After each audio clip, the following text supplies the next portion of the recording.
నమస్కారం. ఈలభేరి సభకి విచ్చేసిన మీ అందరికీ కూడా తెలంగాణ రాష్ట్ర కన్వీనర్గా ఆహ్వానిస్తూ శుభాకాంక్షలు తెలుపుతూ స్వాగతం తెలుపుతున్నాను. ఈ సందర్భంగా రెండు విషయాలు మనం చేస్తాను, ఎందుకంటే జేపీ గారు మాట్లాడే విషయంలో మీరు అందరూ ఎదురు చూస్తున్నారు కనుక. తెలంగాణ రాష్ట్రం రాబోతుంది. జూన్ 2 నాటికి ఆ కళ సాకారం కాబోతుంది. చిరకాల ప్రజల ఆకాంక్ష ఒక స్వప్నం సాకారమయ్యే క్రమంలో నాకు శ్రీశ్రీ గారు 1962లో రాసిన ఒక పాట గుర్తుకొస్తుంది. వెలుగు నీడలు అనే సినిమాలో స్వాతంత్రం వచ్చనని సభలే చేసి సంబరపడగానే సరిపోదోయి, సాధించిన దానికి సంతృప్తిని చెంది అదే విజయం అనుకుంటే పొరపాటు అన్నాడు. పాడబోయి భారతీయుడాని. నాకు పాటలు రావు, మాటలే వస్తాయి. ఇవాళ తెలంగాణ వచ్చిందని అందరూ సంబరం చేసుకుంటున్నాం. సంబరాలు చేసుకోవాల్సిన సమయం ఇదే. కానీ ఆ సంబరం ఎందుకోసం చేసుకుందాం, ఎవరి కోసం చేసుకుందాం? నవ తెలంగాణ నిర్మాణానికి ఎలాంటి బాటలు వేసుకుందాం? ఆనాడు శ్రీశ్రీ, మహాకవి శ్రీశ్రీ సరిగ్గా స్వాతంత్రం వచ్చినాక 15 ఏళ్ల తర్వాత ఆవేదనాపూరిత ప్రబోధాత్మక గీతం రచించారు. ఈ గీతాన్ని అందులో మరొక మాట అంటారు ఆయన, అవినీతి బంధు ప్రేతి చీకటి బజారు ఈ దేశం ఎడిదిగజారుతుంది అని అన్నారు. ఈ పరిస్థితిని తెలుసుకోమన్నాడు, ఎదిరించవో ఈ దుస్థితిని అన్నాడు. ఈ పరిస్థితిని ఆనాటి ప్రబోధ గీతం ఇవాళ తెలంగాణ రాష్ట్రానికి కూడా వర్తిస్తుందని నేను అనుకుంటున్నాను.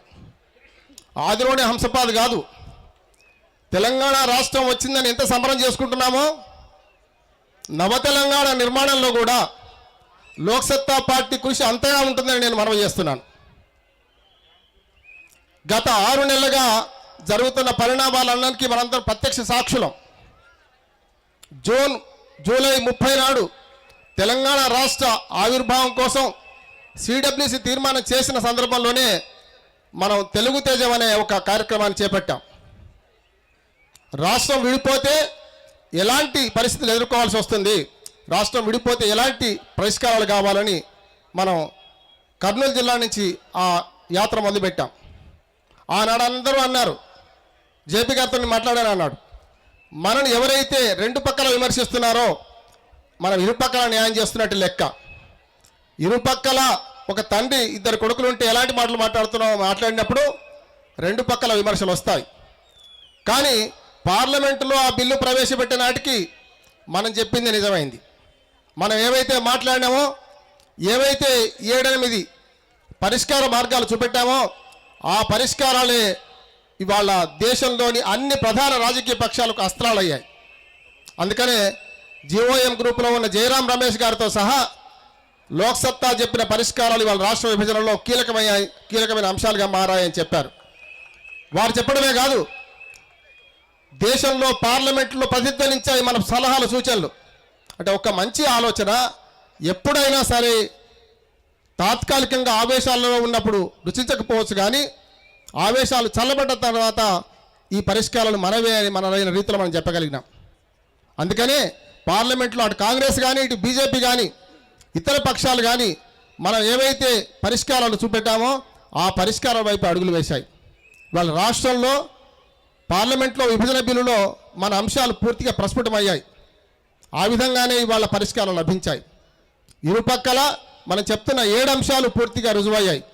మొదట్లో కొంచెం అనుమానం ఉన్నా అది ఆర్డినెన్స్ రూపంలోనో చట్ట రూపంలో సంతరించుకున్నాయి, చట్టంలో పొందుపరచబడ్డాయి. ఈ విషయాలని మేమైతే తెలంగాణ రాష్ట్ర కమిటీ ఏర్పడగానే ఇప్పటికీ 10 జిల్లాలు, మొత్తం 10 జిల్లాలు తిరిగి ఈ సమావేశాల్లో మేము ఈ విషయాలు చెప్తున్నాం. అట్లానే అనుకోకుండా ఎన్నికల సునామీ మన ముందుకు వచ్చింది. చాలామంది స్థానిక ప్రభుత్వాల ఎన్నికలు ముందుకు వస్తాయి అనుకోలేదు. ప్రభుత్వం చేసిన పొరపాటు వల్ల హైకోర్టులు, సుప్రీంకోర్టులు మొట్టికాయలు వేయడం వల్ల ఇవాళ ఎన్నికలు ముందుకు వచ్చాయి.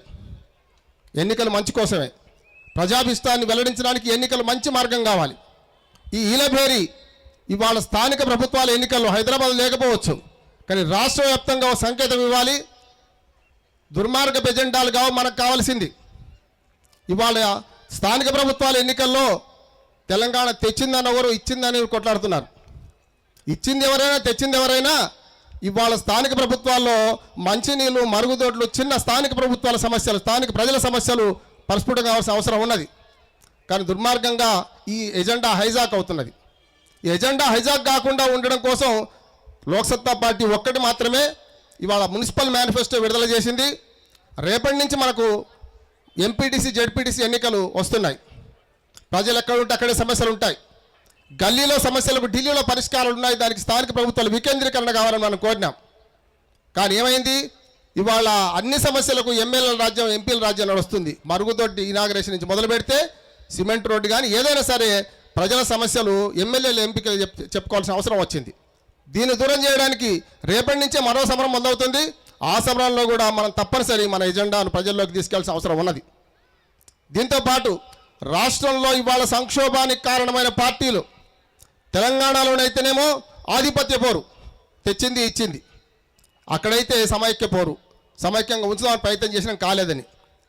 ఇవాళ పార్టీల ఎన్నికల సునామీ ఎట్లా వచ్చిందో పార్టీల సునామీ కూడా అట్లాగే ఉన్నది. రోజుకో పార్టీ పుట్టుకొస్తుంది. కానీ 2006లో మనం ఏర్పడ్డ పార్టీ ఇప్పటి వరకు కూడా సిద్ధాంతాలకు తిలోదకలేకుండా సిద్ధాంతాలు పాటిస్తూ మంచో చెడ్డో నిలబడి నీళ్ళు తాగే సిద్ధాంతంతో మనం పోతున్నాం. ఏనాటికైనా మన పార్టీ విధానం గెలుస్తుంది. ఓపిక పడదామంటే కాదు, మనందరం కృషి చేయాల్సిన అవసరం ఉన్నది. దానికోసమే ఈలబేరి ఏర్పాటు చేశారు. ఈ ఈలబేరి ద్వారా మనం ఎన్నికల సమర శంఖారావాన్ని పూరిద్దాం. తప్పనిసరి విజయం మనదే.